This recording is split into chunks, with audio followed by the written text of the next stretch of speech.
Once upon a time, in the projects, there lived a poor farmer whose crops just wouldn't grow. Day after day, he'd till the soil, sow the seeds, and pray for rain. But the earth remained stubbornly barren, and his dreams of golden fields of corn stayed just that, dreams. Then one day, in a fit of despair, our farmer friend found himself weeping over a lone corn seed. His tears, sweet and salty with the taste of hope, soaked into the seed and the ground around it. And wouldn't you know it, the darndest thing happened. Right there before his tear-streaked face, a cornstalk shot up, tall as a man and as sturdy as an oak. With a creak and a rustle, the stalk opened up, and out popped a living, breathing, human-sized ear of corn. Our farmer, surprised but not one to question good fortune, ran over and embraced his new friend. And just like that, folks, a new friendship was born between a farmer and his corn. Now, this wasn't your everyday friendship, no sir. This was a friendship between a farmer and his human-sized ear of corn. A bond as unique as a rainbow in the night sky, or a rooster crowing at midnight.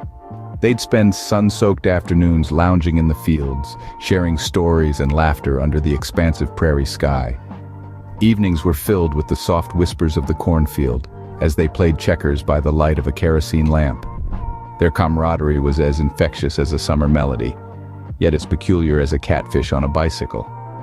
Then one day, the townsfolk, with their noses upturned and eyebrows knitted, started whispering. Accusations of a love more than friendly began to swirl around our farmer and his leafy companion. The whispers grew louder, evolving into a wind of words, a tornado of prejudice, threatening to uproot their friendship. But as the saying goes, not all that glitters is gold, and this unusual friendship was about to face a test. In the face of adversity, the farmer and his corn stood tall, their stalks unbowed and kernels uncracked. They were nothing more than best pals. "We are not lovers!" they cried out, their pleas echoing through the courtroom. But the townsfolk, their minds clouded by prejudice and fear of the unknown, refused to listen. They had already made up their minds. In a twist of fate, the farmer and his corn were accused, tried, and found guilty of improper human-corn relations. Yes, you heard it right, folks. A man and his corn, standing trial in a courtroom more fit for a comedy skit than a justice system. The verdict? A death sentence for the farmer to be carried out by an electric chair, and a fiery fate for the corn, destined to be microwaved into popcorn. The farmer met his end with a spark, and the corn popped into 1,000 tiny clouds of crunchy delight.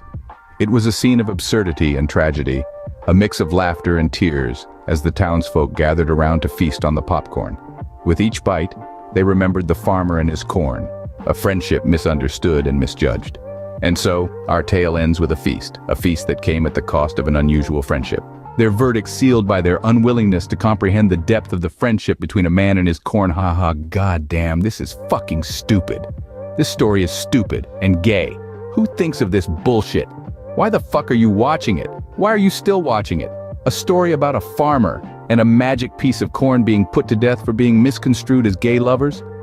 This is the most fucked up, retarded bunch of bullshit I have ever even heard of. Fuck you for watching this. I hope your parents saw you watching it and they think worse of you now for it. Good night, you sexy little bitch. Stay corny.